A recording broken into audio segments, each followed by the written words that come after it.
Muy buenos días a todas y todos.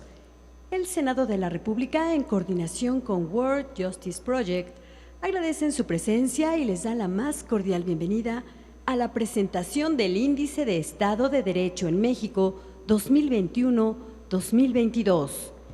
El objetivo de este instrumento es ampliar la voz de diferentes mexicanos en los 32 estados de la República y conocer sus experiencias, percepciones e historias para ilustrar algunos de los retos que enfrenta nuestro país a fin de lograr un Estado de Derecho efectivo. Preside este evento el senador Emilio Álvarez y Casa, secretario de la Junta Directiva de la Comisión de Derechos Humanos del Senado de la República.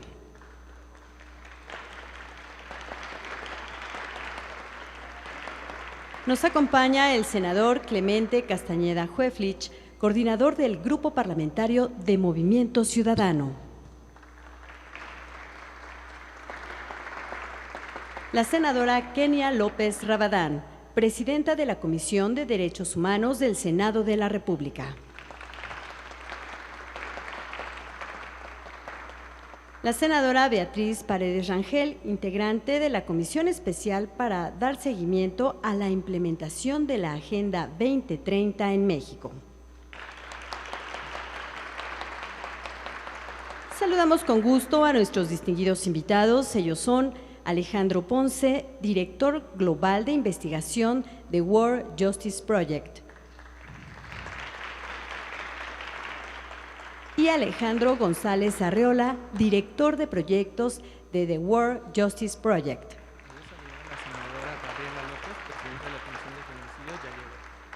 También está con nosotros la senadora Gabriela López. Bienvenida.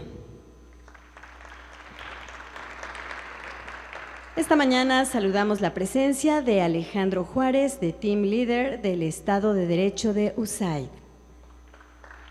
Ana Fernanda Hierro, secretaria técnica del Consejo Nuevo León para la Planeación Estratégica. También nos acompaña Blanca Patricia Talavera Torres. Ella es integrante del Comité de Participación Ciudadana del Sistema Nacional Anticorrupción. Agradecemos la presencia de todas y todos ustedes, de los medios de comunicación y, por supuesto, a quienes siguen esta transmisión a través de la señal del canal del Congreso de la Unión. Bienvenidas, bienvenidos al Senado de la República. Damas y caballeros, a continuación escuchemos el mensaje de bienvenida del anfitrión de este evento, el senador Emilio Álvarez y Casa.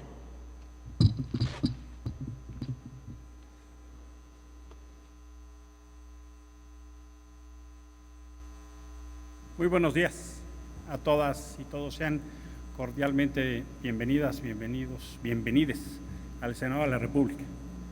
Es una grande alegría compartir ahora la presentación del Índice del Estado de Derecho en México 2021-2022 de World Justice Project. Es una grande alegría y yo haré una referencia muy breve a 3 puntos. La primera es la trascendencia de este informe. En la persona de Alejandro González y de Alejandro Ponce, un saludo a todo el equipo de World Justice Project. Muchas gracias por este estudio, por este trabajo. Por supuesto, ya saludaron a mis colegas, ¿no? La senadora Beatriz Paredes, la senadora Kenia López Rabadán y el senador Clemente Castañeda. Muchas gracias por su presencia, pero este estudio no tiene comparación alguna. Es el estudio que ustedes van a ver más robusto y con la metodología más sistemática y armada para poder estudiar qué pasa en el Estado de Derecho como medición en el mundo y en México. No conozco un estudio de otra naturaleza que tenga esta robustez. Ya Alejandro nos explicará los detalles, pero en mi opinión es una extraordinaria producción. En ese orden de ideas, en este momento no está de más subrayar la pertinencia y la significación de los aportes de la sociedad civil, que tiene capacidad analítica, capacidad de propuesta, seguimiento, y este estudio, que además ya es una serie en el tiempo, que nos permite ver la evolución de cómo literalmente qué está pasando y cómo vamos, toma una especial relevancia. La semana pasada se realizó un evento en el Centro Mexicano para la Filantropía y Alejandro estaba ahí moderando el primer panel, en un concepto que hoy se hace particularmente desafiante en la construcción del espacio común.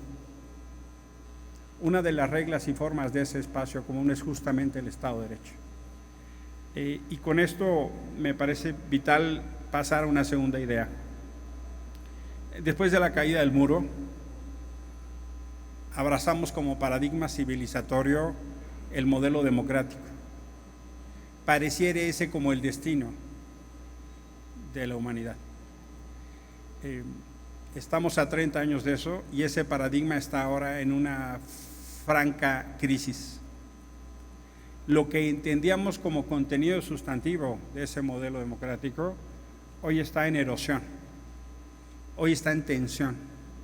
Y una parte importante de la ciudadanía pareciera darle la espalda. No solo en aquellas regiones donde no estaban consolidados modelos democráticos, sino en las regiones del mundo que parecieren haber abrazado ese modelo civilizatorio.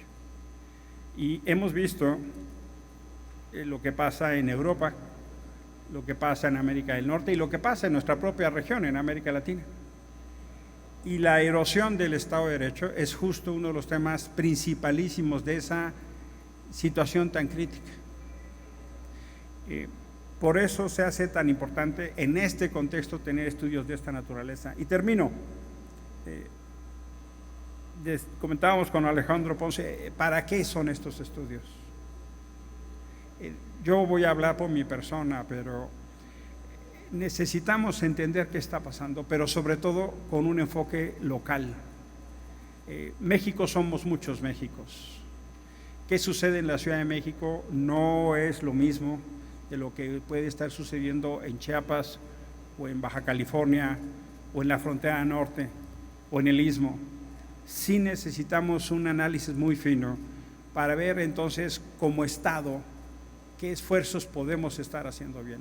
Creíamos que algunas cosas habían llegado para quedarse. La transparencia, la participación de la sociedad civil, los modelos de profesionalización en la justicia y en el Poder Judicial, el servicio civil de carrera.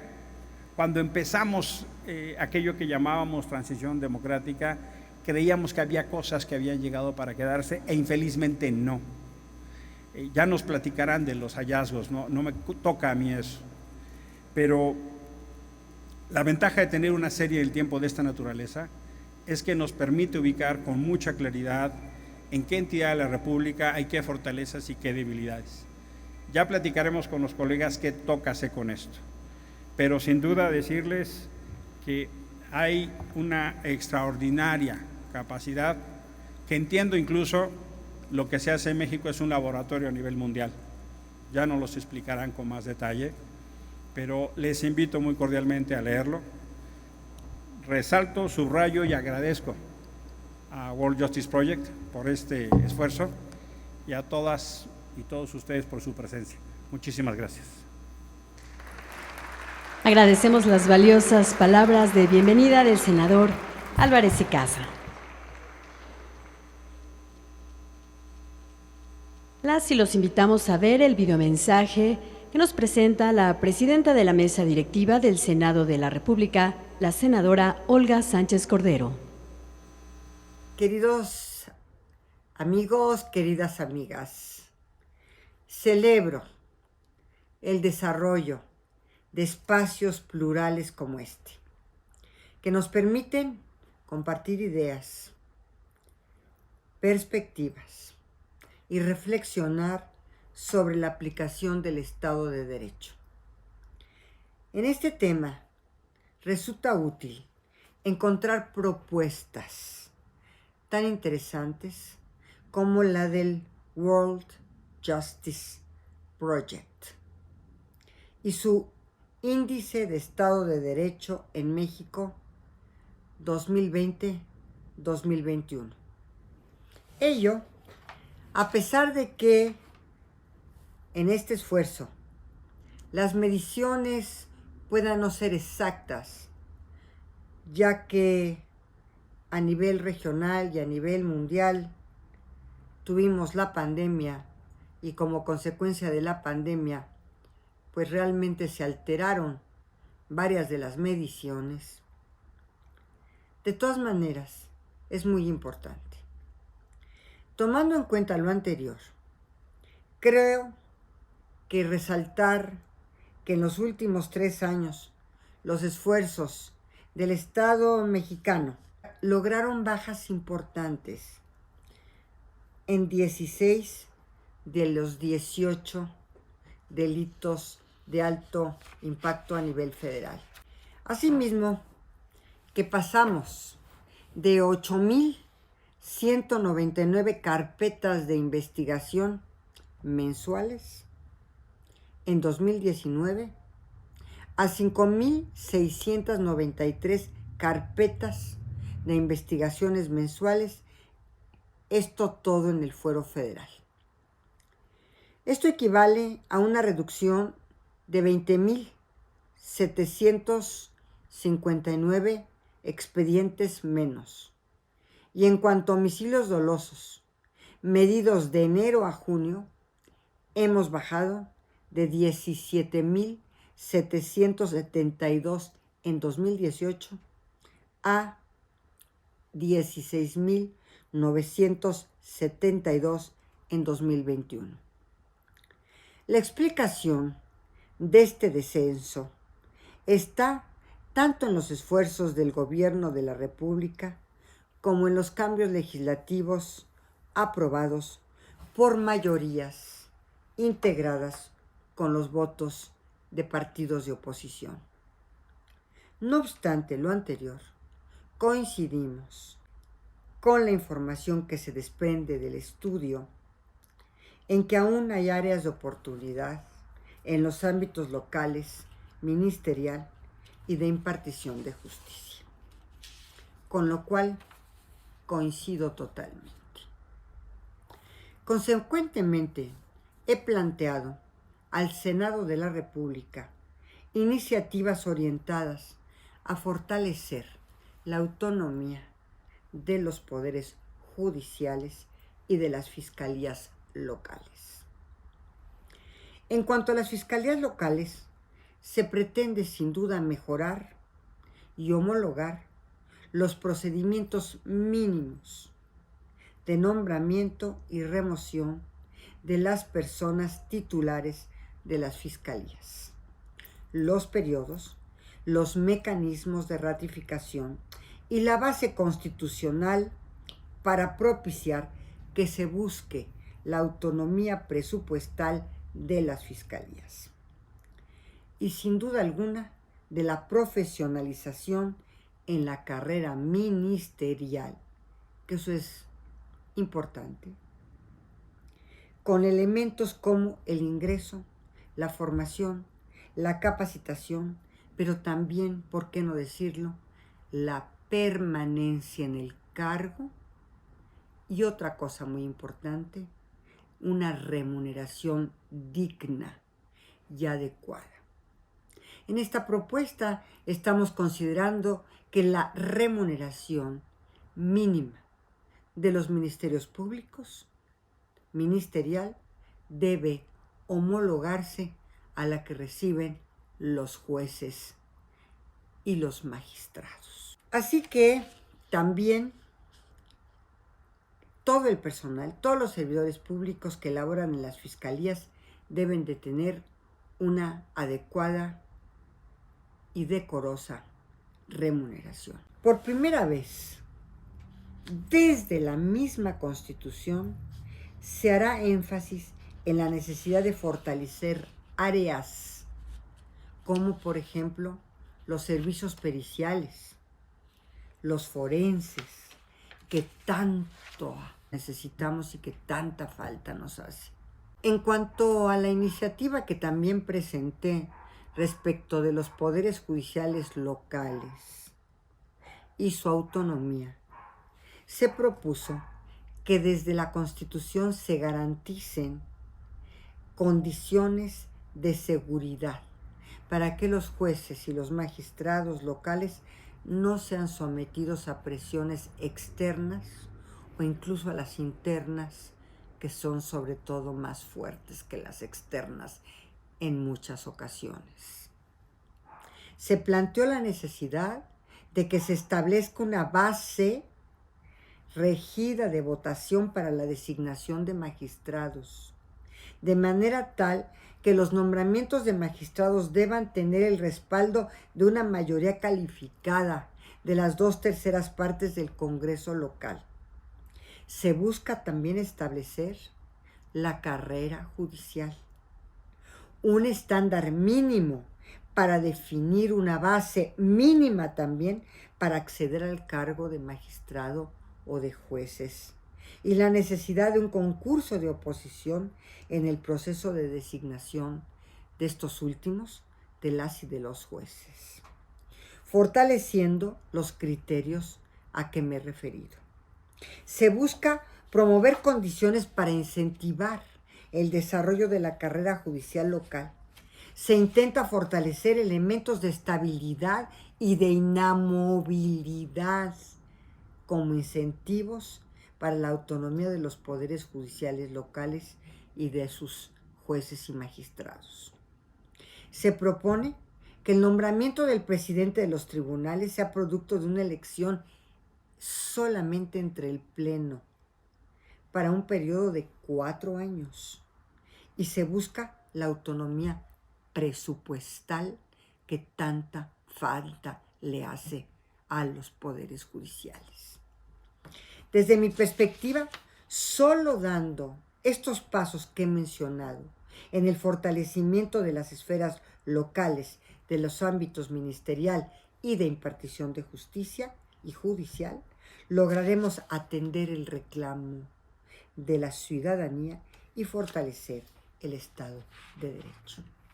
Adicionalmente, también una cultura de la legalidad de la población, que la población internalice el respeto a las normas jurídicas. Muchas gracias. Muchas gracias por la presentación. Bien, antes de seguir, queremos saludar a las personalidades que se han dado cita con nosotros. Se encuentra Carlos Cortés, oficial nacional de Gobernanza Efectiva y de Democracia del PNUD México. Bienvenido. Diana Bracho, especialista en Estado de Derecho de USAID. Ernesto Herrera Guerra, director general de Reforestemos México AC. Guillermo García Cano, él viene en representación del magistrado presidente Ricardo Alfredo Sodicuellar, coordinador general de asesores de la presidencia del PG-EDOMEX. José Luis Galarza, director general de Gobierno Abierto y Transparencia del INAI. Y también nos acompaña Jeremy William, director Office de Governance, Human Rights and Citizen Security de USAID. Bienvenido. Seguimos ahora con el mensaje de la Oficina Global de World Justice Project en voz del director global de esta organización, Alejandro Ponce.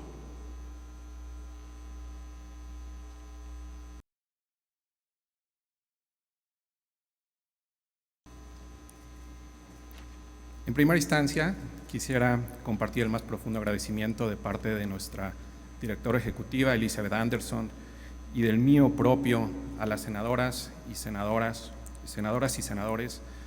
por abrirnos las puertas de este hermoso recinto del Senado de la República y por permitirnos presentar el Índice de Estado de Derecho en México hoy. Un agradecimiento particular al senador Emilio Álvarez y Casa, quien tiene una destacada trayectoria como defensor de derechos humanos, primero como fundador y colaborador de varias organizaciones de la sociedad civil, como secretario ejecutivo de la Comisión Interamericana de Derechos Humanos, como presidente de la Comisión de Derechos Humanos del Distrito Federal, como consejero electoral y hoy como senador de la República, quien nos abrió las puertas para presentar los resultados del índice hoy en el Senado, que es la institución representativa del Pacto Federal. Quisiera agradecer también a nuestros donantes, en particular a INL, por el apoyo que nos ha dado para desarrollar este proyecto y desarrollar otros proyectos alrededor del mundo. A los expertos que respondieron la encuesta que hoy se refleja en los puntajes del índice, y a todos ustedes por estar hoy con nosotros. Quisiera dar primero un poco de antecedentes acerca del índice. El índice que hoy vamos a presentar es una herramienta para medir la adhesión al Estado de Derecho desde una perspectiva ciudadana en las 32 entidades federativas del país. El índice utiliza el mismo marco conceptual y metodológico que desarrollamos en Washington hace más de 10 años para medir la adhesión al Estado de Derecho en más de 130 países alrededor del mundo, pero adaptado a la arquitectura institucional de México, a las competencias de los distintos órganos de gobiernos en México y a la disponibilidad de datos. El Índice de Estado de Derecho en México fue el primero que desarrolló nuestra organización a nivel subnacional y sirvió de ejemplo para esfuerzos que hemos seguido realizando a lo largo de los años, muy en particular a un esfuerzo de medición a nivel subnacional en la Unión Europea que hoy estamos llevando a cabo. En su cuarta edición, el Índice de Estado de Derecho en México representa o es una muestra del compromiso de nuestra organización para fortalecer el Estado de Derecho en México, desde lo local, mediante el uso y la generación de evidencia, priorizando el diálogo y el trabajo colaborativo. El reporte que hoy tienen en sus manos representa el esfuerzo de un equipo multidisciplinario y las voces de más de 12.800 ciudadanos en México y más de 2.100 especialistas en todo el país, además de una multiplicidad de encuestas en materia de Estado de Derecho. Los puntajes del reporte utilizaron más de 600 variables y detrás de ellos hay un análisis académico muy riguroso para recolectar, verificar y validar los datos. Debido a su robustez técnica, hoy el índice se ha convertido en una de las principales, si no es que la principal referencia de las principales políticas públicas en materia de Estado de Derecho en el país. El índice ha sido incluido en múltiples programas derivados del Plan Nacional de Desarrollo de la Administración Federal actual y en muchos de los planes estatales de desarrollo y programas sectoriales, como las políticas anticorrupción, en la mayoría de los estados de la República. El World Justice Project pone a su disposición, mediante el reporte y el micrositio, datos detallados para cada una de las entidades federativas, además de materiales adicionales que reflejan la perspectiva y las experiencias de los ciudadanos en materia de justicia, anticorrupción, transparencia, seguridad, rendición de cuentas. Como vamos a ver, los resultados de esta edición muestran un estancamiento en el Estado de Derecho en México. No obstante, no debemos desanimarnos. El Estado de Derecho puede fortalecerse. Como mexicano, lo anhelo y como todos ustedes, trabajo para alcanzarlo. Pero para lograrlo necesitamos de la colaboración de todos nosotros, del Poder Ejecutivo, federal, estatal, municipal, del Congreso de la Unión, las legislaturas locales, el Poder Judicial, el sector privado, las organizaciones de la sociedad civil, medios de comunicación, academia, ciudadanía. En el World Justice Project esperamos que el índice que se presenta hoy sirva como catalizador para estos esfuerzos colaborativos. Muchas gracias. Agradecemos las valiosas palabras de Alejandro Ponce. Otro de nuestros distinguidos invitados es Reyes Rodríguez Mondragón, presidente del Tribunal Electoral del Poder Judicial de la Federación. Bienvenido. Señoras y señores, es momento de escuchar la presentación de los principales resultados de la edición 2021-2022 del Índice de Estado de Derecho en México por parte del director de proyectos de World Justice Project, Alejandro González Arriola. Oigan, muchas gracias a todas y a todos por acompañarnos. Oigan, qué gusto y qué placer es tenerles esta mañana con nosotras y con nosotros. Emoción vernos cara a cara después de 2 años súper complejos, complicados de pandemia, estar reunidos con buena parte de la comunidad de práctica de Estado de Derecho. Nos emociona de manera impresionante, con la anfitrionía además de senadoras, senadores de primer orden. Mi querido Emilio, muchas gracias, la verdad, por el gran trabajo que has hecho y a tu equipo que ha hecho esto posible y por supuesto también al equipo de World Justice Project.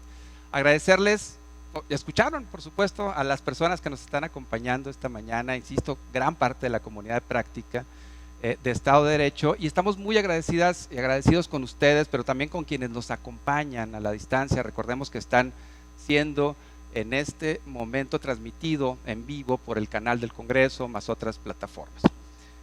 Bueno, como comentaba Alejandro, mi tocayo, es que es confuso, 2 Alejandros, ¿sí? Alejandro Ponce, Alejandro González, no quiso cambiarse el nombre, el tocayo, cuando yo recién entré a World Justice Project, ni modo.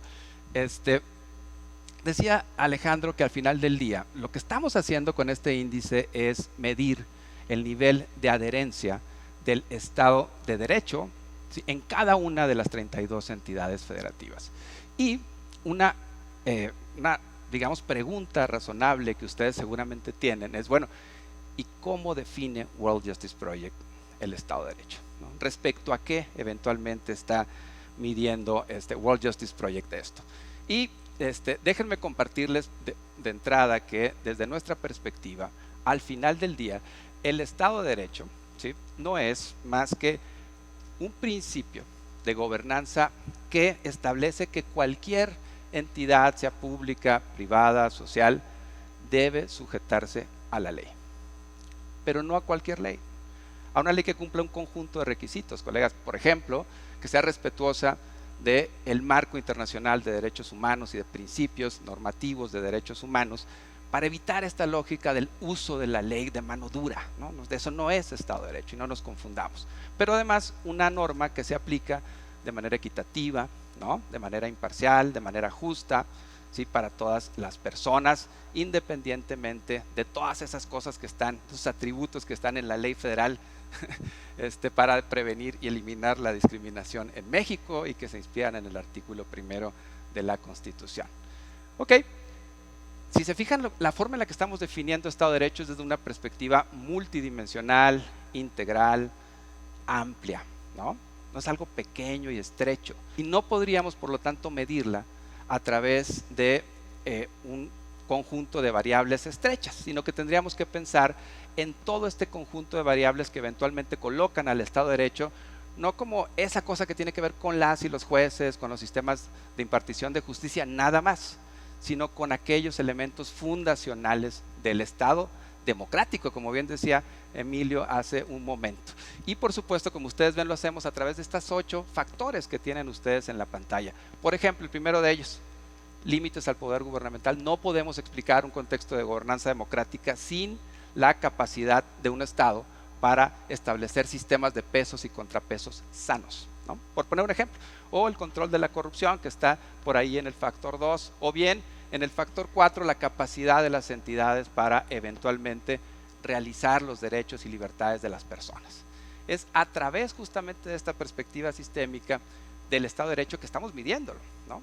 Alex nos ha comentado ya cómo lo hacemos también a nivel global, y en el caso de México es un proceso similar. Ahora bien, el informe que ustedes tienen en sus manos, colegas, refleja esta realidad de estos 8 factores, ¿ok?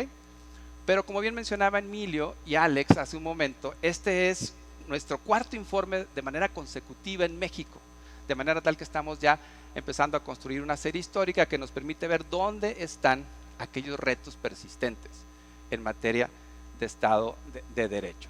Y me gustaría destacar con ustedes 2 hallazgos, nada más 2. Te vamos a platicar más de ellos, pero el primero de ellos tiene que ver con este. El Estado de Derecho en México, medido desde las entidades federativas, colegas, es precario. Ni siquiera la entidad federativa con el nivel más alto, el rank número 1 en nuestro análisis, llega al punto 5 en escala de 0 al 1. Y de hecho el promedio de las 32 entidades federativas anda por el orden del punto 41, lo cual nos establece ya el tamaño de la brecha que tenemos por delante para llegar al estadio idóneo que queremos aspirar en términos de Estado de Derecho. Ese es el hallazgo número 1. Hallazgo número 2, parece muy importante que lo podamos ubicar y tener. Cuando ya tenemos una perspectiva histórica de esto, que estamos empezando a construir, podemos darnos cuenta que el Estado de Derecho en México también está estancado. Efectivamente, estamos empezando a ubicar que después de varias mediciones, podemos porfa pasarle a la siguiente, si eres tan amable, muy amable, gracias. Lo que hemos ubicado es que de todas las mediciones que tenemos, 14 entidades del año pasado a ¿sí?, retrocedieron en su puntuación general.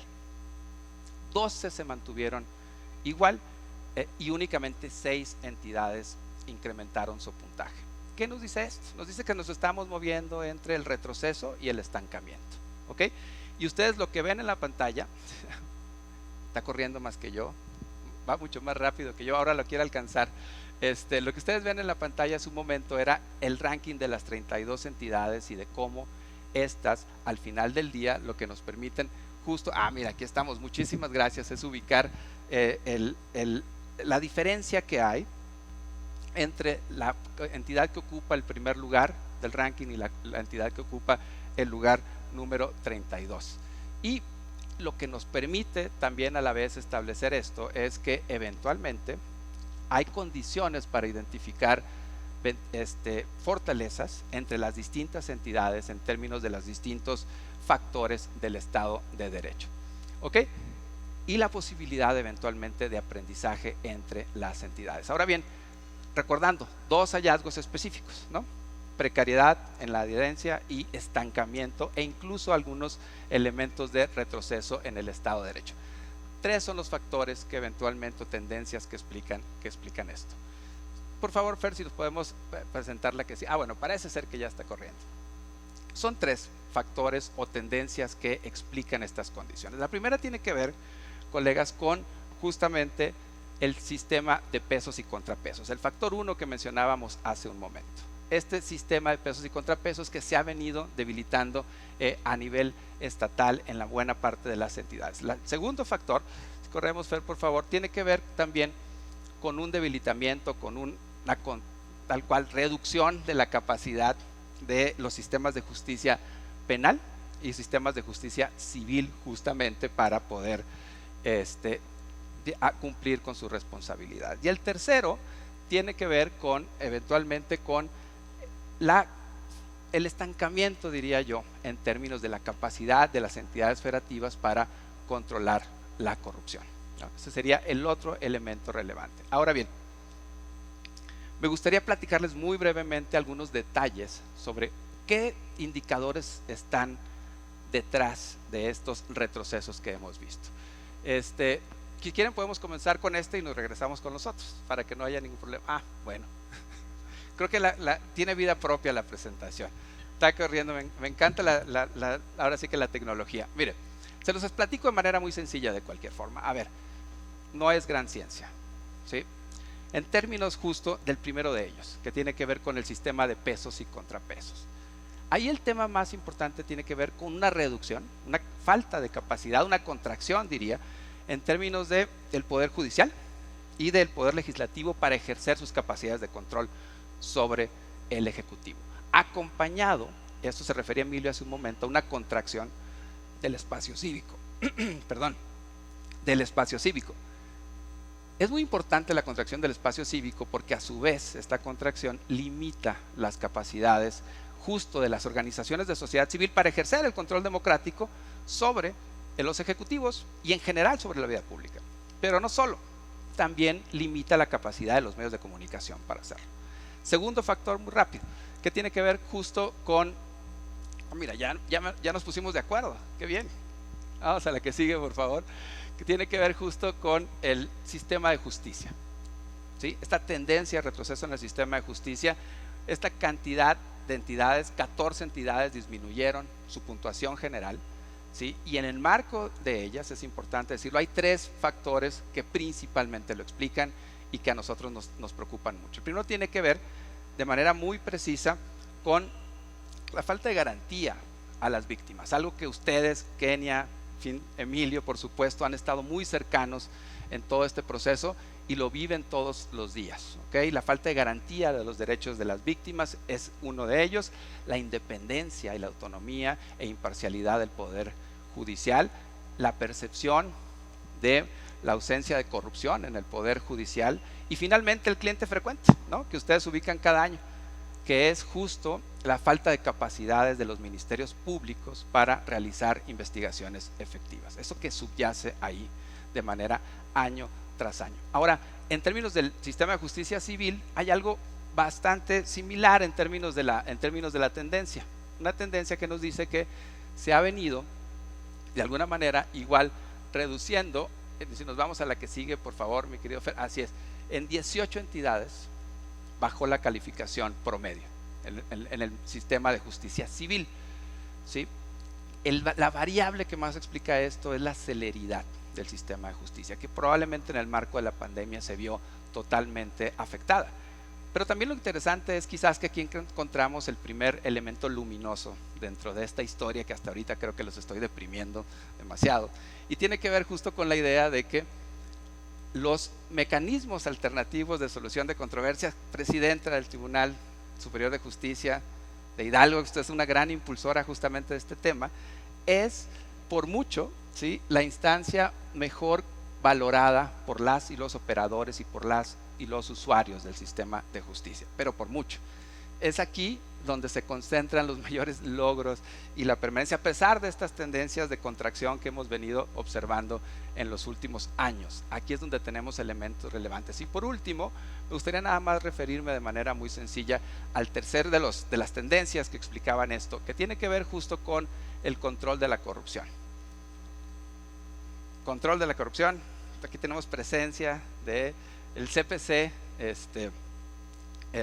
federal, bienvenida, y justo lo que ha venido sucediendo en esto es que 16 entidades redujeron su capacidad para controlar la corrupción de acuerdo con este indicador, y lo que más lo explica son las reducciones sistemáticas que estamos viendo en el sistema de justicia penal, sobre todo, y en los ministerios públicos y en los sistemas de seguridad pública. Por último, colegas, me gustaría compartir con ustedes un hallazgo. Fer, si nos vamos a la que sigue, por favor. Compartir con ustedes un hallazgo que nos pareció interesante y que sí amerita, qué linda, muchas gracias, la verdad. Gracias. Y que sí amerita, colegas, que nos detengamos un minuto en esto. Por primera vez en nuestra serie histórica, nuestro factor 5, que es el orden y seguridad, mostró una muy marginal mejoría. ¿Sí? Todas las personas que estamos aquí sabemos que estamos en una crisis severa de seguridad pública en medio de los homicidios dolosos, por supuesto que no han bajado, ¿sí? Los feminicidios están a la orden del día, y sin embargo nuestro factor 5 por primera vez mostró una muy marginal mejoría. Y nos preguntamos, Alex, estuvimos muy buen rato analizando estos datos y nos dimos cuenta que había dos variables que explicaban esta mejoría, muy marginal, pero hay dos variables. Una que tiene que ver con el hecho de que en un contexto pandémico, en 24 entidades federativas, la percepción de seguridad personal en el contexto público se redujo, es decir, mejoró esa percepción. ¿Sí? Y por otro lado, ¿sí?, los delitos patrimoniales, algo muy también muy influido por las condiciones pandémicas de convivencia, también tuvo una reducción interesante. Estas dos variables finalmente nos llevan ahí.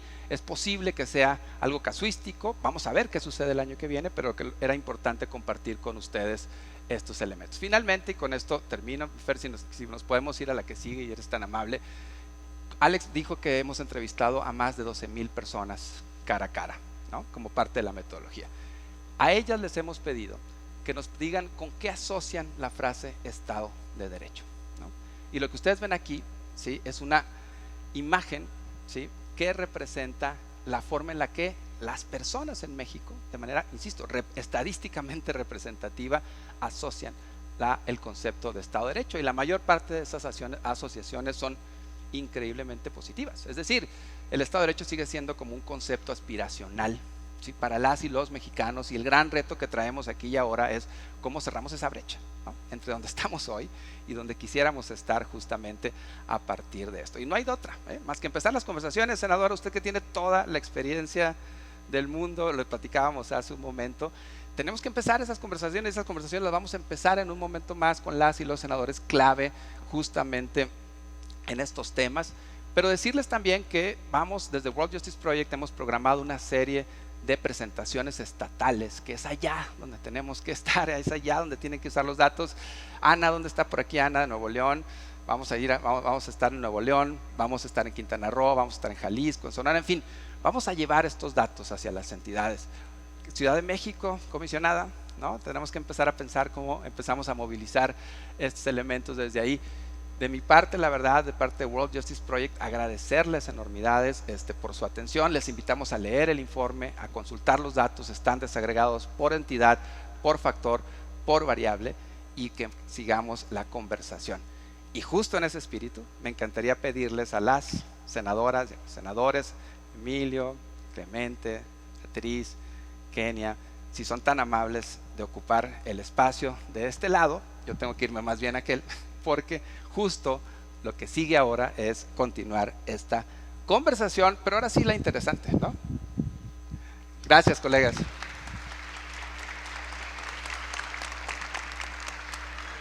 No, por el contrario.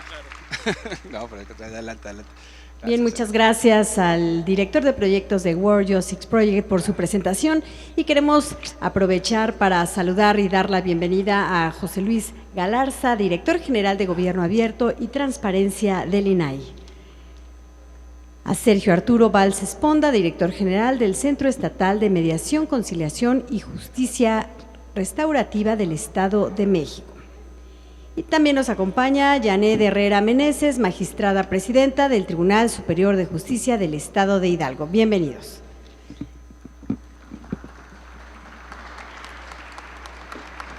Bien, a continuación damos paso al panel de discusión con la participación de senadoras y senadores para analizar las principales fortalezas, áreas de oportunidad y alternativas de fortalecimiento de las distintas dimensiones del Estado de Derecho en el país. Para moderar este bloque tiene el uso de la voz nuevamente el director de proyectos de World Justice Project, Alejandro González Arreola. Muchísimas gracias, colegas. Hola de nuevo. Lo que no nos ha faltado esta mañana son los agradecimientos, ¿verdad? Pero la verdad es que yo creo que es la máxima muestra de civilización, ¿no? La empatía y el agradecimiento con terceros. Agradecerles de nuevo, por supuesto, su presencia por acá. Y lo que ya escuchamos, lo que ya vimos, son los hallazgos generales, ¿no?, que intentamos que fueran enfocados en aquellos grandes temas, ¿no?, que veníamos. Decía, 2 atributos: estancamiento del Estado de Derecho, en términos, si lo vemos como evolución en México, y precariedad en términos de adherencia. A mí me gustaría, senadoras, senadores, hacerles una primera pregunta y escucharles a los 4, si les late, ¿no? Y la idea básica es que nos pudieran comentar 2 cosas. Primero, sus impresiones, ¿no?, de este diagnóstico que se ha presentado, pero más importante aún, entender que esto es descriptivo y que todavía no nos habla de las causas estructurales que están detrás. Ustedes lo saben, ustedes platican con sus constituencies todos los días, tienen una amplia experiencia. Nos gustaría que nos ayudaran a entender un poco más sobre las causas estructurales que probablemente están detrás de esto. Y me encantaría, senadora Kenia, ¿podemos empezar contigo? ¿Sí? Adelante. Claro que sí, muchísimas gracias. Muchas gracias, Alejandro, por supuesto. Muchísimas gracias, porque desde la sociedad civil se necesitan este tipo de, yo diría, de señalamientos al poder, porque este documento hoy lo que nos hace es hacer un ejercicio de evaluación. World Justice Project lo que hace hoy es decirnos: esta es la realidad en México, y lamentablemente la realidad es terrible. Uno de los análisis que hacías sobre, pues más que avances son retrocesos. ¿Por qué el Estado de Derecho no mejora? Yo empezaría este diálogo con mis compañeros agradeciendo a todas y a todos por esta mañana. Pues yo lo digo y lo vivo todos los días. Lo primero es porque no hay contrapesos en México. No hay contrapesos a nivel federal y no hay contrapesos en muchas ocasiones a nivel estatal. Y justo, por ejemplo, lo que nos toca en términos de cuerpo colegiado como Congreso mexicano sería ser un contrapeso al Poder Ejecutivo. Sería reconocer que cuando algo está excedido en alguno de los poderes, pues justamente los otros dos puedan servir para regular ese exceso, limitarlo y por supuesto generar condiciones de derecho. Cuando nosotros vemos que este análisis demuestra, vivifica que una sola visión ni en México ni en el mundo es buena, lo que nosotros tendríamos que buscar desde el Poder Legislativo es ocupar todas las herramientas posibles para que el Congreso mexicano sea un contrapeso, porque hoy no lo es. Lo acabamos de ver, pero claramente hay estados, hay dos Méxicos. Hay estados en donde se respeta la ley y hay estados en donde no se respeta la ley. Hay estados en donde hay transparencia y hay estados en donde simple y sencillamente la ley ni local ni federal funciona. ¿Cuál es el mejor estado para vivir? Según este estudio, Querétaro. El segundo, Yucatán. El tercero, Guanajuato. El cuarto, Aguascalientes. ¿Cuáles son las 4 entidades, yo diría, más desafortunadas en términos de Estado de Derecho, pero sobre todo desafortunadas para sus ciudadanos, porque no hay una autoridad que aplique lo que dice la ley y por ende los ciudadanos puedan vivir mejor y vean respetados sus derechos humanos, además de, por supuesto, la posibilidad de ir a una escuela de calidad, de tener un hospital de calidad, de tener un transporte público de calidad? Lo peor en nuestro país, según este estudio, es Guerrero. Y qué lamentable. El 32 es Guerrero, el 31 es Morelos, el 30 es Quintana Roo y el 29, o sea, el cuarto peor de este país es la Ciudad de México. Y entonces, pues una de las argumentaciones es: no hay contrapesos, no hay límites al poder, no hay transparencia y no hay justicia. Claramente, llevamos más de un año reclamando justicia para las víctimas de la línea 12 del metro en la Ciudad de México y no hay una respuesta clara aquí, por ejemplo, en la ciudad. ¿Cuál fue la frase que se volvió lamentablemente icónica? No me vengan con que la ley es la ley. ¿Recordarán esa frase que escuchamos lamentablemente de uno de los 3 poderes en este país? Pues sí, la ley es la ley.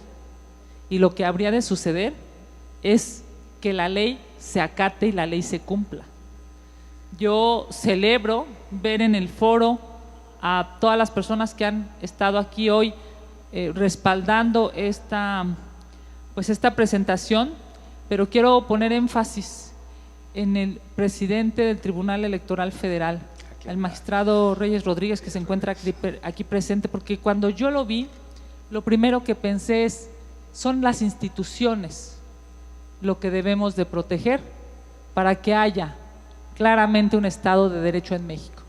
Sin las instituciones, sin los contrapesos, lo que va a suceder es justamente lo que nos está demostrando este documento, y es que en lugar de ir avanzando, lastimosamente vamos retrocediendo. Muchas gracias. Muchísimas gracias a ti, senadora. A ver, sistema de pesos y contrapesos como elemento fundacional clave de una gobernanza democrática que eventualmente tenga efectos institucionales de manera colaterales. Por cierto, presidente, bienvenido. No lo vi ahorita, qué gusto que se tuvo la oportunidad de estar con nosotros. Campeón también en temas de justicia abierta, por supuesto. Muchísimas gracias. A ver, desde esa perspectiva, desde la perspectiva de dónde están aquellas causas estructurales, la senadora ya identificó una, ¿cómo podemos ir identificando algunas otras o senador Clemente, ¿coincides con esta valoración inicial? ¿O qué nos agregarías desde esta perspectiva? Debes de tener por ahí, perdón, una disculpa, si no, aquí hay otros más. Gracias,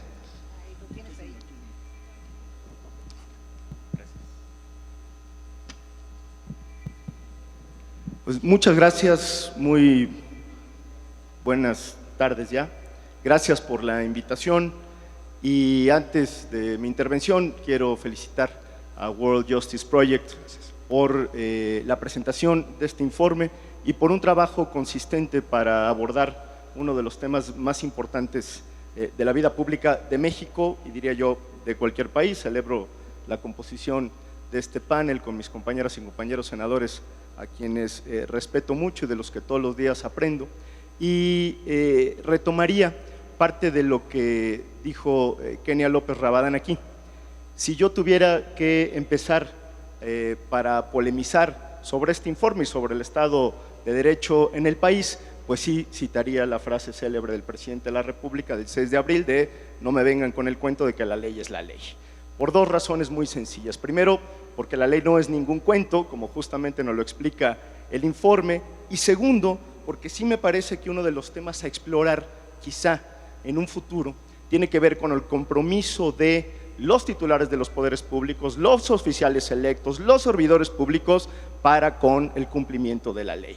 Es decir, en términos de pregunta, pues yo lo que pondría sobre la mesa es si es posible tener un Estado de Derecho cuando los encargados de cumplir y hacer cumplir la ley no creen que sea el mejor de los sistemas posibles. Y eso representa un grave reto, por supuesto, en el plano nacional, pero también en el plano subnacional.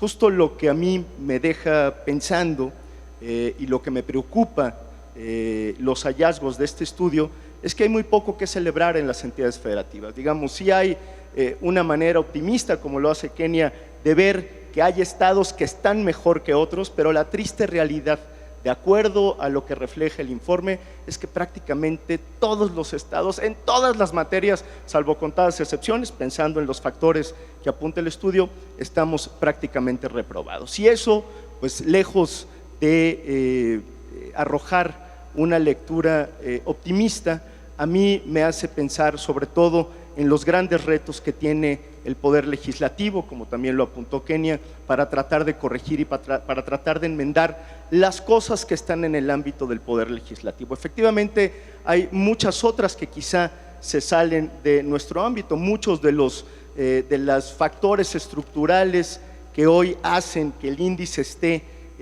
digamos, con estos indicadores no le competen al Senado mexicano, pero muchos otros sí.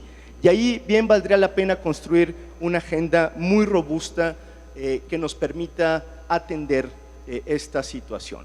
Por supuesto que no deja de sorprenderme que muchas entidades federativas no solamente se hayan quedado estancadas en cuanto a los índices, en cuanto al avance de acuerdo al índice, sino que muchas hayan retrocedido, lo cual pues, nos indica que para estas entidades federativas hay muy pocos incentivos para tratar de avanzar en la materia. Me llaman la atención un par de cosas sobre las que quisiera hacer un comentario. Ya se dijo aquí, el debilitamiento de los contrapesos, que es gravísimo. Por supuesto que tenemos muchos ejemplos para verlo o para observarlo en el plano federal, pero también en el plano local, el deterioro de los sistemas de justicia local y la falta de avances en materia anticorrupción. Déjenme hacer un comentario breve sobre cada uno de ellos para darle el micrófono a mis colegas. En el caso del debilitamiento de los contrapesos locales, lo que hemos visto es cómo la descomposición de las instituciones autónomas y los abusos de poder por parte de los ejecutivos autoritarios. Nosotros hemos denunciado, digo nosotros en colectivo en el Senado de la República, lo que ocurre lastimosamente en Veracruz, donde no podemos hablar de un Estado de Derecho, sino al contrario, de una perversión del mismo, y se han trasladado y replicado a muchos de estos estados. Estos abusos lamentablemente le han quitado espacio y poder a la sociedad civil en la toma de decisiones. Ya te referías Alejandro, a este tema en tu intervención. Segundo, el deterioro de los sistemas de justicia locales. El 44% de las personas privadas de su libertad en centros estatales no tiene sentencia condenatoria. Esto habla de sistemas locales que no imparten justicia y que criminalizan la pobreza en los estados. Emilio se ha referido mucho a este tema en los debates del Senado, pero lo cierto es que sí hay una falta de inversión y profesionalización de las estructuras y solo se agudiza la impunidad y la injusticia en muchas de estas entidades federativas. Y tercero, la falta de avances en materia anticorrupción. La falta de recursos para los sistemas locales anticorrupción han vuelto inoperante cualquier intento de combatirla. Esto en un país donde el 55% de las personas reconoció a la corrupción como uno de los 3 problemas más importantes que enfrentó el país y en donde el 16% fueron víctimas de corrupción por parte de servidores públicos en el 2020. ¿Qué es lo que quiere decir esto? Que todo el proyecto de creación de Sistema Nacional Anticorrupción en el plano nacional y en el plano subnacional lamentablemente muere de inanición porque no hay el mínimo compromiso, particularmente del gobierno federal, de las mayorías parlamentarias, y lo mismo sucede en muchos estados del país, a seguir trabajando en la materia y darle un nuevo sentido al fortalecimiento institucional del tema. Hasta ahí mis comentarios, gracias. No, muchísimas gracias, senador. Agrega 2 cosas que me parecen relevantes. Una que ya había mencionado la senadora Kenia es: no hay posibilidad de construir Estado de Derecho sin construir institucionalidad pública sólida, ¿no? Poniendo aquí al magistrado presidente, pero también importa el liderazgo.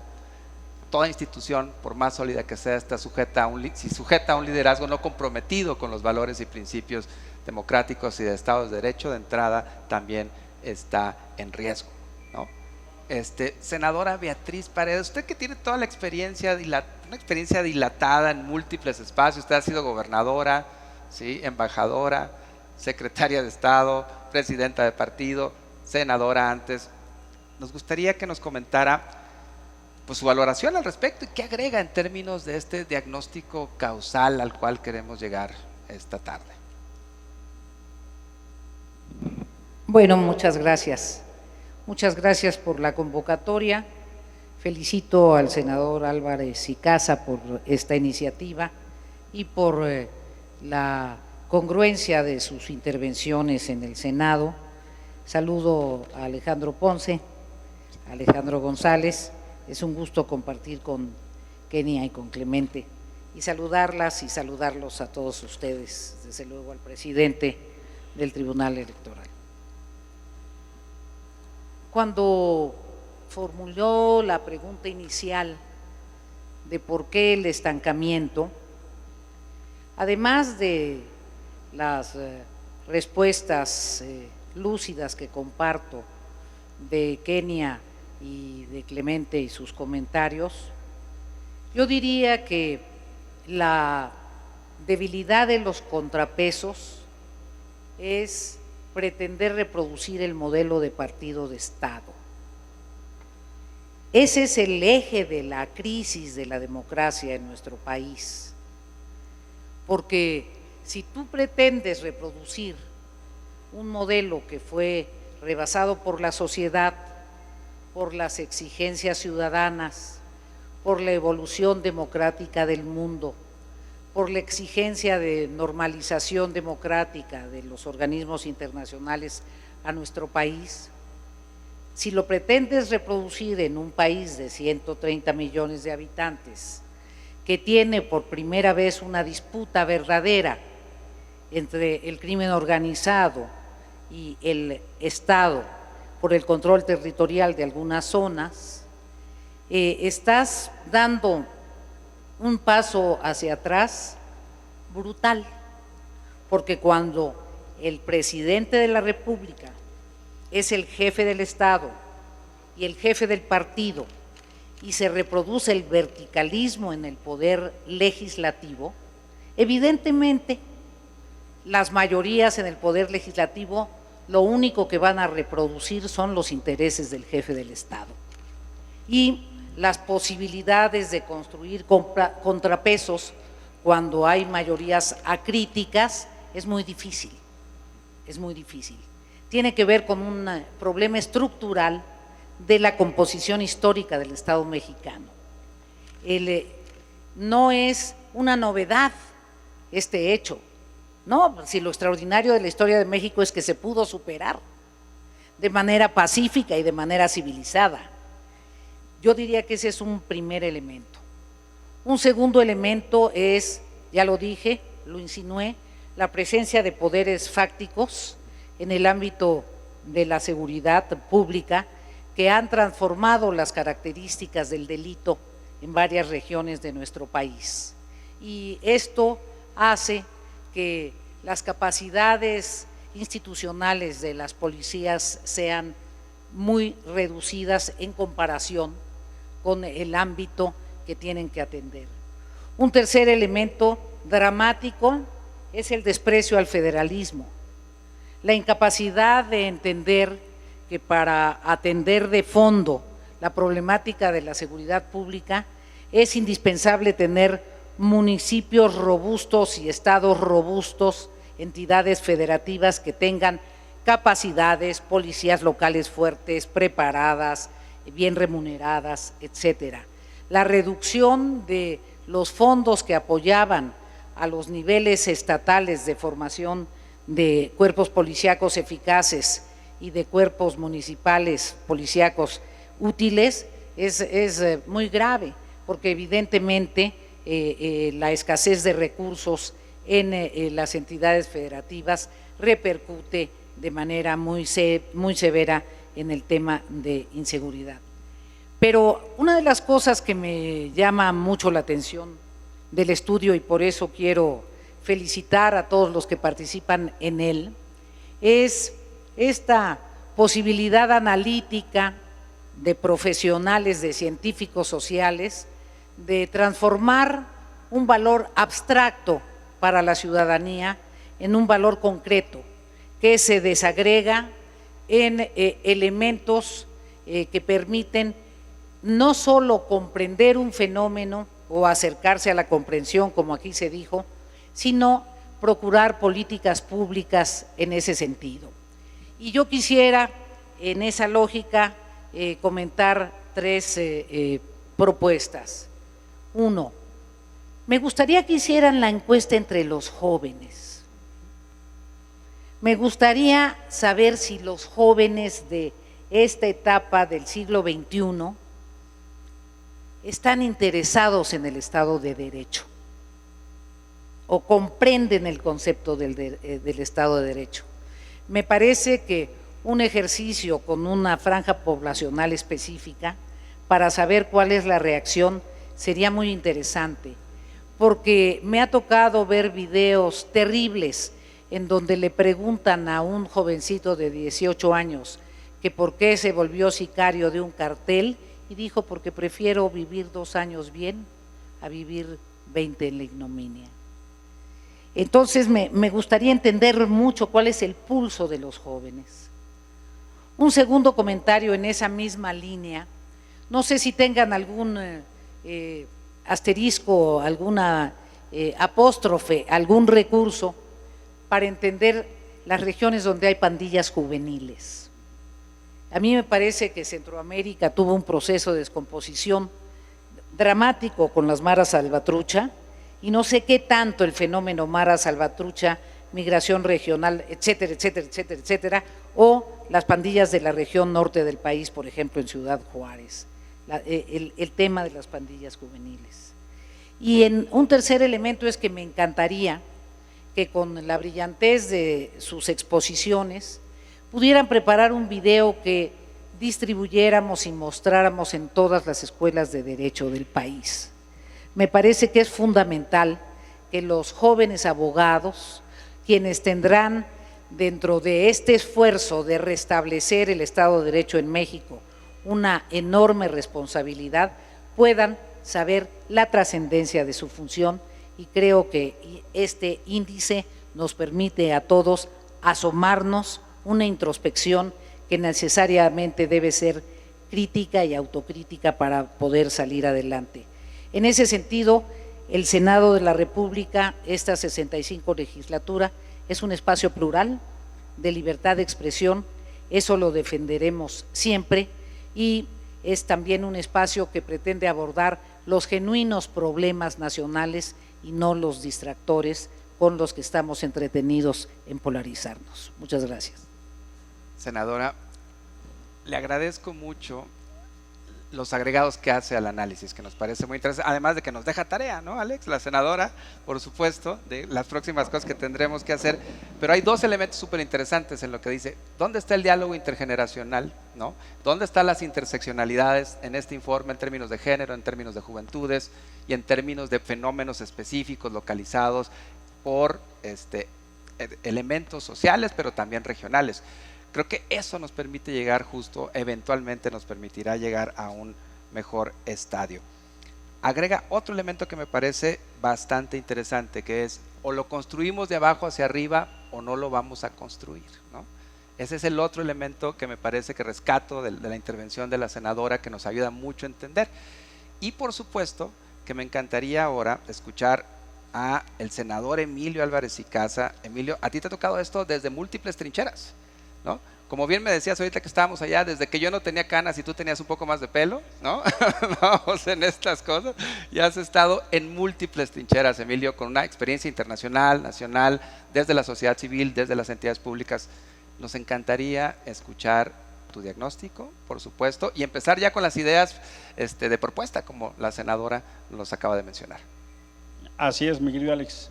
Ahora sí que nos conocimos hace mucho pelo y muchas canas.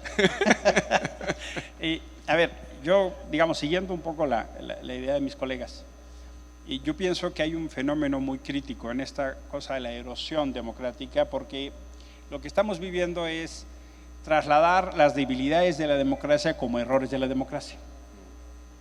Y eso ha significado una serie de respuestas que están debilitando justo la apuesta que hicimos. Por ejemplo, la excepcionalidad del gobierno como norma. El gobierno no está obligado a cumplir la ley y dar el ejemplo, porque se supone que la autoridad moral es eficiente y suficiente, porque hay una legitimidad en la urna que alcanza entonces para legitimar cualquier acto de gobierno. No es el cumplimiento de la ley, no es la transparencia, no es el respeto a la autoridad. Por ejemplo, la autoridad electoral, que aquí está el presidente, nos podrá platicar, ¿no? ¿Cuántas mañaneras lleva?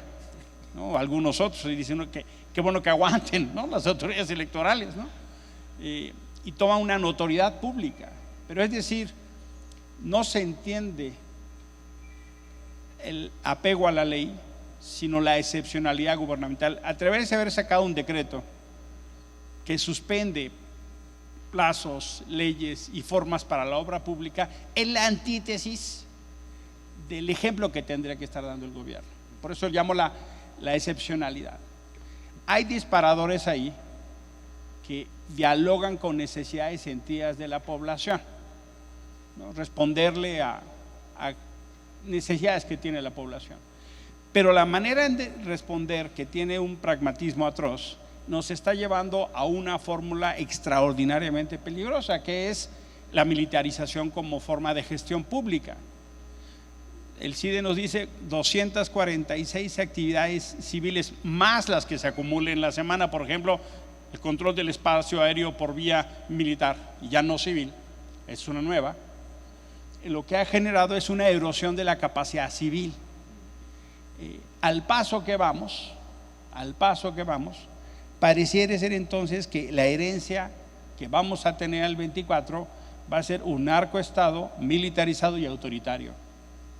Pareciera ser esa la herencia, lo cual no es porque no existiese un problema de narco, pero el problema es cuando se nos dice que son humanos y no se les persigue. Cuando cometen delitos, eso pasó en un estado donde hay fusilamientos, hay secuestros, hay extorsiones, se evita que se corte el aguacate, se evita que se corte el limón, hay toda una cadena de atrocidades. Y se manda ese mensaje, incluso con videos donde se persigue a la autoridad. Entonces pareciera ser que el mensaje es, no, a quien trastoca la convivencia, a quien trastoca la norma, a quien trastoca de la peor manera. O sea, estamos hablando crímenes atroces. Los vamos a tratar de una manera que no hay sanción. Ese fenómeno es exactamente la ausencia del Estado de Derecho. La ausencia del Estado de Derecho. Y la última, que por supuesto uno dice, a ver, la mitad, digamos, prácticamente todas las entidades reprobadas, 5 de ellas las que en la calificación más baja están. No hay una correlación económica, no hay una correlación económica, porque Guerrero es la última, pero Quintana Roo, está Quintana Roo, está Morelos, está la Ciudad de México. La Ciudad de México la 29.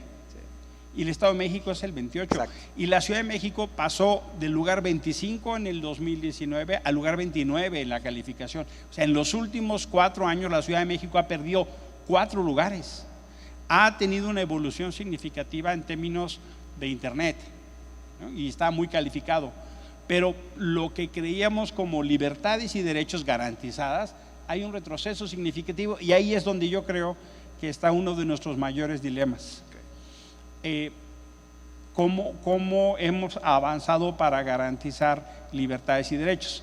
El informe dice que el Estado de Derecho es una precondición para el desarrollo, es una precondición, y da ciertas características, dice desarrollo en paz, inclusión, oportunidades, respeto a los derechos humanos. Y ahí entonces toma 2 formas. Una, los derechos más básicos, comer, caminar sin que te asalten, poder tener un servicio médico, ya no digo de calidad, por lo menos que haya medicinas, ¿no?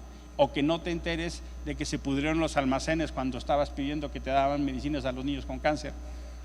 O cosas tan elementales como nos encerramos 2 años por la pandemia, ¿cómo hacemos para que niños y niñas recuperen lo que perdieron en la pandemia? Esa pregunta no nos la hemos hecho, al contrario, se quitó escuelas de tiempo completo. Hay una parte de derechos que a la población no le dice nada a la democracia.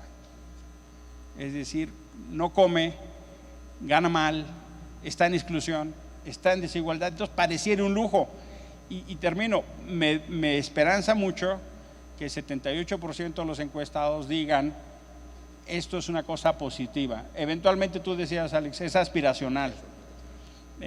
Alejandro Ponce también, pero qué bueno que lo vean positivo, porque creo que esa es un ancla muy valiosa a la que podemos apelar, porque en muchas ocasiones la formalidad del Estado de Derecho es muy alejada a la gente. Exacto. El cumplimiento de la ley y las instituciones son problemas. Las elecciones es vender un voto, y tú en campaña te acercas y la respuesta de la gente es ¿y usted qué me da? ¿No? Más o menos una especie de intercambio, y fenómenos de institucionalidad que no resuelven. Sí. Entonces creo que uno de nuestros grandes dilemas es derechos no solo en términos de civiles y políticos, sino sociales y económicos, y libertades que van a aquellos como las elementales en tránsito. Hoy hay lugares donde la gente se autoaplica toque de queda a las 7 de la noche porque tiene miedo de salir. En distintas entidades de la República son autotoques de queda por un principio de autoprotección. Ahí es donde creo que estamos en una enorme debilidad estructural. Muchísimas gracias, Emilio. Agregas 2 elementos que me parecen muy interesantes. Uno que no había salido en la conversación, que tiene que ver, estamos en un contexto en donde los niveles de militarización de actividades civiles o previamente civiles se han venido incrementando de manera importante. Y otro elemento muy interesante, que es esta brecha que tú planteas entre el imaginario de derechos que están ahora sí que en la ley, por ejemplo, ¿no?, general de desarrollo social, garantizados en la norma, y en la práctica justamente no necesariamente con las capacidades para el ejercicio. ¿Cómo nos planteas utilizar derechos civiles y políticos como llave para eventualmente llegar justamente a esas condiciones? Es el reto que traemos. Y me gustaría que cerráramos el panel agradeciéndoles muchísimo a las y los 4, que pensando hacia el futuro, ¿no? Pensando si tuviéramos que hacer 2 cosas, ¿sí?, para avanzar de manera inmediata, pero con una perspectiva de largo plazo. ¿Por dónde comenzamos? ¿No? Ya nos dieron algunos puntos, nos dieron ya algunos elementos, y me gustaría seguir el mismo orden. Senadora Kenia, si es tan amable. Claro que sí, Alejandro, muchas gracias, agradeciendo por supuesto este espacio y de verdad agradeciéndoles a todas y a todos que hayan venido al Senado de la República. Estamos ya, digamos, en esta nueva normalidad y es extraordinario vernos nuevamente en persona, escucharnos, vernos físicamente, tocarnos. Me parece que es una… Sí, claro, el Zoom está muy bien, pero esto es de nuestros primeros eventos, digamos, en persona, y qué bueno que lo podemos hacer con este tema tan importante. Y yo había estructurado 3 temas para cerrar, si me permites, Alejandro. Claro. Primero, estamos obligados a que las instituciones sirvan, porque una institución que no sirve, simple y sencillamente está dejando en estado de indefensión a los ciudadanos, en estado de indefensión a los mexicanos. Una fiscalía que no sirva y que no genere investigación y en su caso protección a los mexicanos en cualquier entidad federativa, sino al contrario, que esté sirviendo como brazo opresor manipulado por un gobernador, es terrible. El mejor ejemplo, o uno de los más lastimosos ejemplos, sin duda, es Veracruz, ¿no? Que nosotros hemos hecho desde el Senado de la República varias señalizaciones. Es lastimosísimo saber que hay una fiscalía que opera en términos políticos y no en términos legales. Bueno, ver a los titulares de la función pública cómo justifican a los gobernadores en lugar de hacer señalamientos claros y puntuales es muy lamentable. Por eso es que yo diría, lo que tenemos que hacer desde el legislativo, desde la sociedad civil, y aspirar a que estos índices puedan modificarse, sin duda, es seguir levantando la voz para que las instituciones funcionen. Segundo, y estamos en un proceso electoral, segundo es que debe haber elecciones libres, que cualquier mexicana o mexicano decida en función de su visión política, ideológica, de género, la que sea, pero decida por sí mismo, no basado justamente en cuánto le pueden dar o cuál es el mal menor para su entidad federativa. Hay claramente un tercer punto que para mí es absolutamente importante, y es aspirar a la seguridad en este país. Miren, cuando la delincuencia manda, se aniquila el Estado de Derecho. Cuando la delincuencia define, ordena, en este momento se anula el Estado de Derecho. Y no podemos permitirlo. No puede ser la delincuencia un cuarto poder superior incluso que los poderes que nos hemos dado. No nos lo debemos permitir. Las cifras son terribles. ¿Cuál fue la nota esta semana, este inicio de semana? Los desaparecidos en México, ¿no? Ya, según el dato gubernamental, en el conteo ya hay más de 100,000, dicho por la propia institución. Cada día salen de su casa 25 personas y no regresan. Desaparecidos, solo desaparecidos. La gran cifra, que por más que se mencione, ni siquiera se reconoce por el gobierno, pero hay 10 mujeres que mueren todos los días por el hecho de ser mujer o por homicidios dolosos. 10 mujeres no regresan a casa. En fin, yo estoy convencida que si estamos en condiciones de buscar que este índice en México por primera vez sea positivo, por primera vez pueda ir avanzando, no retrocediendo, como bien se ha comentado aquí. El ejemplo de la Ciudad de México es terrible. La Ciudad de México cada vez está peor en términos de los indicadores. Sí, me parece que el único bueno que tiene la Ciudad de México es, según el documento, es la transparencia, ¿no? ¿Y de qué sirve ser transparente si no hay justicia, si no hay Estado de Derecho, si no hay paz, si no hay seguridad, si no hay desarrollo económico? Por supuesto que tendría que ser un engranaje de todos los temas para que hoy los capitalinos puedan vivir en mejores condiciones. Claramente lo que nos dice este índice es que la Ciudad de México, como los cangrejos, de lado y para atrás. Yo concluyo diciéndole, por supuesto, a World Justice Project, gracias. Gracias porque ustedes hacen lo que en muchas ocasiones los gobiernos no quieren hacer, y es decir la verdad. Porque en muchas ocasiones la verdad duele, porque en muchas ocasiones la verdad demuestra que a lo interno de los gobiernos hay corrupción, hay opacidad, hay negligencia, hay ignorancia. Así es que ojalá y este tipo de documentos, este índice nos permita a todos, sí, reconocer por supuesto que el escenario es absolutamente adverso, pero también todos, en función de nuestras responsabilidades, reconocer qué nos toca hacer. A ustedes, desde la sociedad civil, les toca decir qué es la parte que hay que corregir. A nosotros, desde el Poder Legislativo, nos toca resolverlo en función de leyes. Y cada poder y cada organismo constitucionalmente autónomo, federal, estatal y, por supuesto, cada institución municipal tendrá que hacer lo propio para construir un mejor país, que me parece a eso estamos obligados todos, más allá del partido político o no que tengamos. Muchísimas gracias por la invitación. No, por el contrario, senadora Kenia.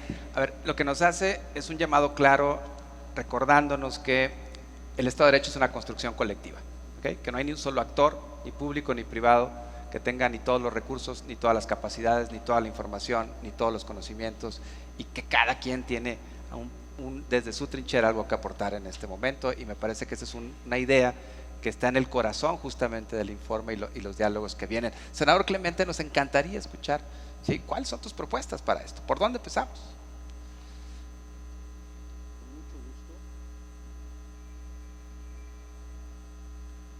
Por acá andaba otro, ¿eh? Ya. Gracias.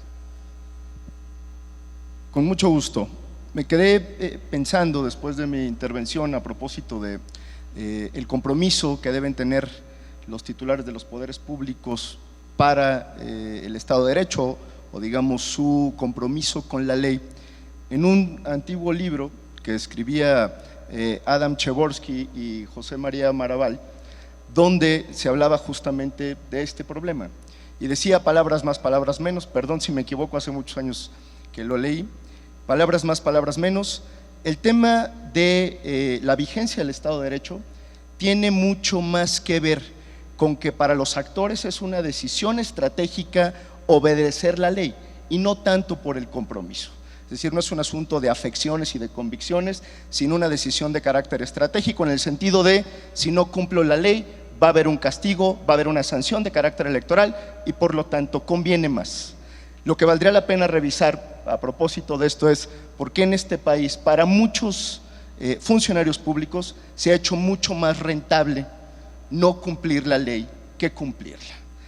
De parte de nosotros, de parte del Senado de la República, yo quisiera proponer 6 temas para la construcción de una agenda a propósito del informe que se nos presenta y que ya se tocaron aquí. El primero es el fortalecimiento de las policías locales. Necesitamos urgentemente una reforma para fortalecer las capacidades de fuerza de las policías locales, porque además, por cierto, es un mandato constitucional transitorio cuando discutimos la Guardia Nacional. Segundo, fiscalías autónomas. Necesitamos revisar otra vez la reforma constitucional que le dio origen a la actual fiscalía y ver cómo se está reproduciendo este tema a lo largo y ancho del país. Evitar las capturas de las fiscalías, los fiscales carnales y el abuso de autoridad que es evidente en muchas entidades federativas. Tercero, el sistema o los sistemas anticorrupción. Si el Senado de la República no hace una revisión puntual de la implementación, consolidación en algunos casos de los sistemas anticorrupción locales, nos vamos a arrepentir por muchas generaciones. Hay avances muy importantes que no pueden quedar a la deriva. Cuarto, transparencia y adquisiciones gubernamentales. Necesitamos impulsar urgentemente una reforma para que en los procesos de compras gubernamentales la licitación pública sea la regla y no la excepción, como lo está haciendo justamente el gobierno federal. Quinto, y yo creo que aquí tanto Emilio como Beatriz, bueno, también Kenia estarán de acuerdo conmigo, necesitamos revisar o eventualmente acotar el mecanismo de prisión preventiva. A ver, la prisión preventiva no ha funcionado ni para reducir la violencia y mucho menos para combatir la impunidad. Su abuso es violatorio de los derechos humanos y creo que vale la pena hacer una revisión muy puntual de esta figura. Y por último, justicia cívica, a propósito de uno de los factores del informe. Se debe aprobar el Código Nacional de Procedimientos Civiles y Familiares, pendiente, por cierto, desde el sexenio pasado y que podría contribuir a tener una reglamentación única en la materia. Mucho por hacer desde el Senado de la República, desde las entidades federativas. Una vez más, mi felicitación a World Justice Project, a Emilio, a todo el equipo, a los Alejandros y a todo el equipo técnico, académico que ha hecho posible este informe. Esperemos que el próximo año los resultados sean mucho más alentadores y si no, pues aquí estaremos también para seguir construyendo explicaciones y tratando de plantear soluciones para que esto mejore. Muchas gracias. No, por el contrario, senador Clemente, nos pones una agenda que desde donde el Senado tiene elementos importantes, pero también una agenda que involucra a otros actores en el orden subnacional, empiezas a trazar una ruta y creo que eso es lo que estamos buscando justamente. Senadora Beatriz Paredes, por favor compleméntenos esta ruta de cómo logramos revertir esto. A partir de la pregunta del cuestionamiento de dos propuestas, un poco de prospectiva, me parece que este es un momento crucial para los demócratas de nuestro país. Me parece que es un momento crucial para las instituciones que impulsan la vigencia del Estado de Derecho y de la democracia como el World Justice Project. Porque hay ocasiones en donde la historia, un poco en esa obsesión de García Márquez de una historia circular que regresa al primer amor de los Buendía, se regresa. El problema es que además de ser un elemento fuera de la realidad, yo diría que hay una perspectiva que no podemos desconocer, que sería gravísima para México, pero existe. La perspectiva es una elección de Estado y el triunfo de X fuerza política por el voto clientelar. Esa es una perspectiva posible. Entonces creo que el primer desafío para los demócratas de todas las fuerzas políticas es evitar que la elección se maneje con el voto clientelar. ¿Cuáles van a ser los compromisos claros y evidentes de la política social? ¿Cuándo nos tienen que entregar los padrones? ¿Cómo vamos a garantizar que los hipotéticos servidores de la nación no sean los movilizadores del partido al que movilizan? ¿Cómo evitamos que se amplíe el ejercicio de armar una elección de Estado como se intentó en el proceso de revocación de mandato? Si no tenemos esa aptitud, la perspectiva es evidente. Entonces, con los conceptos esenciales que aquí han dicho mis colegas, recojo el planteamiento de Emilio, la excepcionalidad como la regla, los decretazos, más que el papel legislador de un poder distinto, simplemente porque ese poder no coincide con lo que pienso. Entonces tenemos una perspectiva dramática. Si no logramos la certidumbre de autoridades electorales imparciales, si el cambio en los consejeros del INE o la reforma electoral propuesta progresa sin ningunos matices, bueno, vamos a tener una autoridad electoral tan obsecuente como hemos visto algunos otros poderes, obsecuentes hasta la ignominia. En ese sentido, tenemos una perspectiva dramática y, como lo dije hace mucho tiempo en la tribuna, citando un poema de León Felipe, ahí viene el lobo, ahí viene el lobo. ¿Cuáles serían mis propuestas en contrapeso? Primero, vencer lo que tiene apabullada a la élite del país, el miedo. Es un elemento que no mencionamos, pero la gente tiene miedo. Y tiene miedo precisamente porque hay un sistema judicial que no funciona para preservar el Estado de Derecho, sino está pervirtiéndose para poner en riesgo la libertad de expresión y para sojuzgar a quienes son críticos de mayor envergadura. El miedo, porque por desgracia en un país donde ha prevalecido durante mucho tiempo la no vigencia integral del Estado de Derecho, se revisa si fulano pagó los impuestos o no los pagó, se revisa si fue a tal lado o no fue, y se aplica con rigor. Que qué bueno que así sea, pero que no sea selectiva la actuación de las autoridades. Entonces estamos viviendo una transición sumamente delicada y llamo la atención de la comunidad nacional y de la comunidad internacional.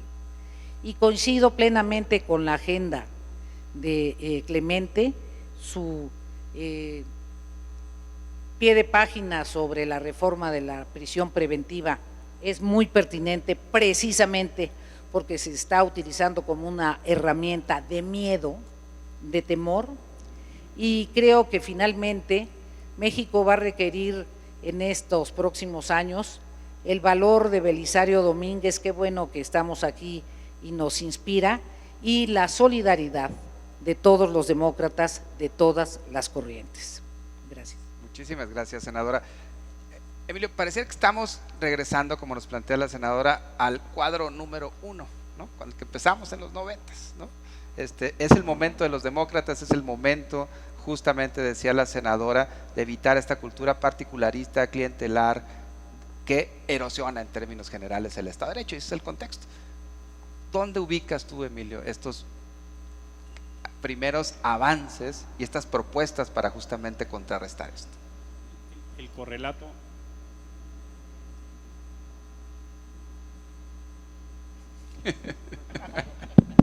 Ahí está, eso sí es cierto. Gracias. Hicimos una apuesta, yo diría, país, a la transición a la democracia. Yo creo que una parte importante de los estudios que habrá que realizar con más profundidad es si esa hipótesis se actualiza. Yo, con lo que hemos mencionado, yo creo claramente estamos en un fenómeno de regresión, no de transición. Claramente yo acompañaría la hipótesis de Beatriz de el regreso al partido hegemónico. Y lo que entendimos como esas garantías, esos contrapesos, esos desarrollos institucionales, esas leyes, esa participación de la sociedad civil. De esas apuestas que hicimos en los 90s en Alianza Cívica y todas las instituciones frutos de esas batallas ciudadanas, el INAI, el CONAPRED, el CONADIS, el CIPINA, el Consejo el Consejo Ciudadano del Sistema el propio sistema anticorrupción, el sistema de víctimas. Los sistemas están francamente dinamitados y claramente hay una erosión de todo eso. Ese modelo de Estado y de institucionalidad no es vigente más. Entonces creo ahí, digamos, 3 ideas. La primera es, yo creo que los dilemas de la democracia se resuelven con más democracia, porque lo que está pasando en México y en el mundo es que los dilemas de la democracia se están resolviendo con autoritarismo y violación de derechos. Lo segundo es que sí pienso que es un momento de exigencia democrática. Beatriz le expresaba en términos de los demócratas y las demócratas del mundo unidos, ¿no? Creo que y Kenia decía, es que es momento de que la sociedad civil retome. A veces uno se pregunta por qué hay tanta permisividad a las cosas que nos costaron tanto trabajo. ¿Por qué no pareciera haber un coste? Hay miedo, hay desmovilización, hay incluso un fenómeno donde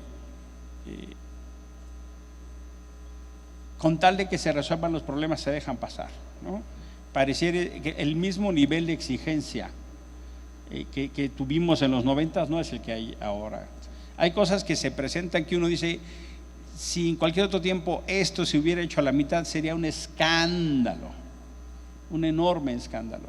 Entonces por eso creo que es un momento de exigencia democrática, y la exigencia democrática de la sociedad civil para exigirle a los gobiernos de todos los colores, de las instituciones, de la academia. Yo veo signos de eso, no solo digamos en lo que pasó en términos de revocatoria, que 82 de cada 100 no quisieron ir, no solo en términos de un contrapeso en el Congreso, que no fue la noticia, porque no había, desde el 21 sabíamos que no había los números. La noticia fue que se dijo no a una visión unipersonal, y si hacemos un acuerdo de Estado, entonces sí, y eso toma un enorme sentido, porque yo creo que uno de los códigos de la exigencia democrática pasa por la exigencia del diálogo.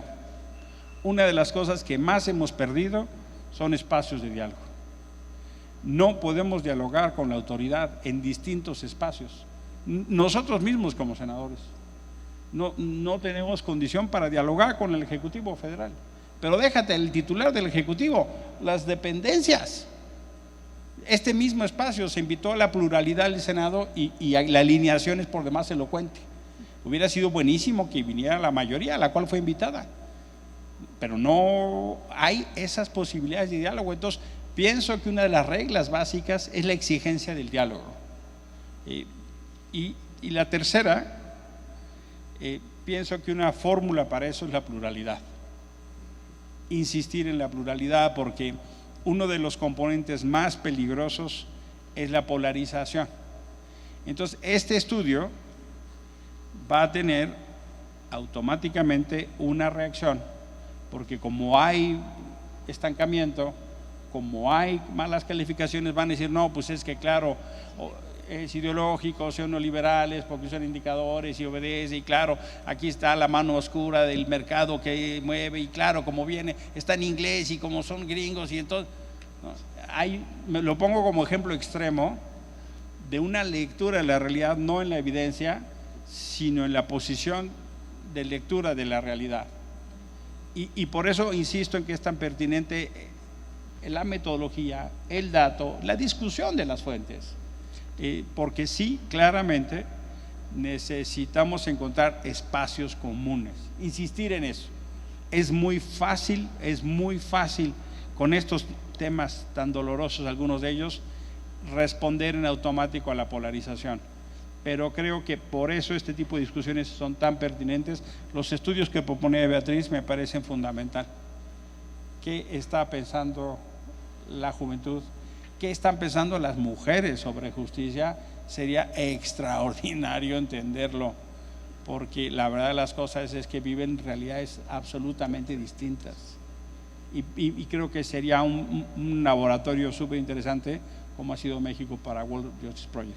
Muchísimas gracias, Alejandro. Muchas gracias. Por el contrario, senadoras, senadores, agradecerles enormidades el conjunto de ideas que nos han planteado, este diálogo que queríamos comenzar aquí, que vamos a seguir en las entidades federativas en las próximas semanas. Nos llevamos ya una agenda, desde agenda de investigación, querido tocayo, hasta una agenda legislativa y un conjunto de temas a desarrollar en las entidades. Agradecerles enormidades su presencia. Les invitamos, por supuesto, a que nos quedemos un ratito a conversar, a retomar, a aprovechar que nos volvemos a ver presencialmente y les invitamos a un café, a una galleta, ¿sí? Todavía no es hora de otra cosa más fuerte, un café de honor allá, y encantadas y encantados de tenerles, colegas. Muchísimo gusto y muchas gracias. Bien, pero antes de retirarnos les solicitamos a nuestro presidium llevar a cabo esta fotografía oficial de este encuentro. Sí, claro, por supuesto. Adelante. No, chicos, nosotros.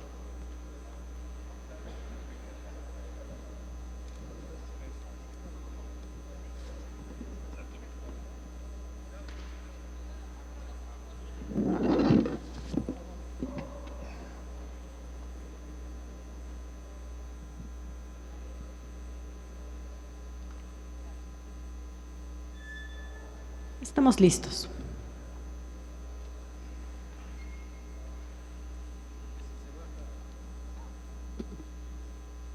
Bien, de esta manera damos por concluida la presentación del Índice de Estado de Derecho en México 2021-2022 aquí en esta sede del Senado de la República.